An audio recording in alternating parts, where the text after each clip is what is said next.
you could just have a side hustle. And you can say, hey, I want to make an extra $3,000 a month.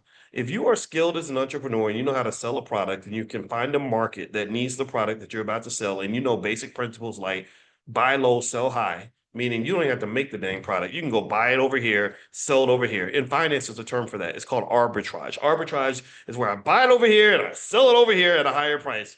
Literally, I buy bottles of water for $1 at the grocery store and I sell them at the airport for $8 a piece, whatever it is, right? Then you can supplement your income. So even if you love your job, you could still just say, well, instead of asking my boss for a raise, I'm going to give myself a raise because I'm the boss of me. Anyway, I'm the captain of my fate. I am the controller of my destiny. And in fact, when I saw this firsthand in my own experience when I was at Syracuse, um, academia is a really interesting place. I did not know when I thought in my head, I thought that scholars would be like these really wonderfully decent intellectual people that sat around and just theorized on really complex ideas. And good scholars do that. But instead, you have like a whole segment of super petty, like it's like some really, really super hyper intelligent 4 year olds. I mean, scholars can be some of the most petty, pathetic, immature, narrow-minded people that you'll ever meet in your life. It was amazing. I've seen people have big arguments over whose office was bigger than the other person. I saw one guy demand that his wall get moved back a half an inch, or sorry, a half a foot. So he would have the biggest office in the department because that was in his contract, right? That's how crazy it would be. And so every year, one of the big fights they would have is over who got the biggest raise. So the chairman would decide, okay, you get 5%, you get 2%, you get 1%, you get whatever.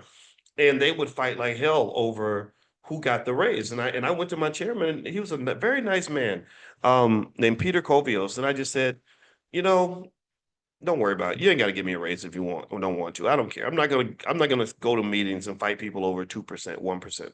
And the reason I said that was because I had a side hustle. I mean, why the hell do I care if you're gonna give me a $3,000 a year raise when I'm making 30 grand a year, 40 grand a year, 100 grand a year on the side? I didn't care. I'm like, I'm not gonna fight you over crumbs. And this is powerful because what skill sets give you. This is why it's important to have a standard and see growth up here. Is because when you are expansive in your thinking and you know what's really out there, you know the opportunities that exist for you, then you're not really going to fight people over crumbs. You're going to go from a scarcity mentality to an abundance mentality. And the scarcity mentality, that's what caused the Europeans to come over to Africa and assume that in order for me to get your resources, I got to kill everybody and make you into a slave. That scarcity mentality came from hundreds of years of scarcity, people killing each other for stupid reasons and just really ghetto behavior in Europe. Africa had an abundance mentality.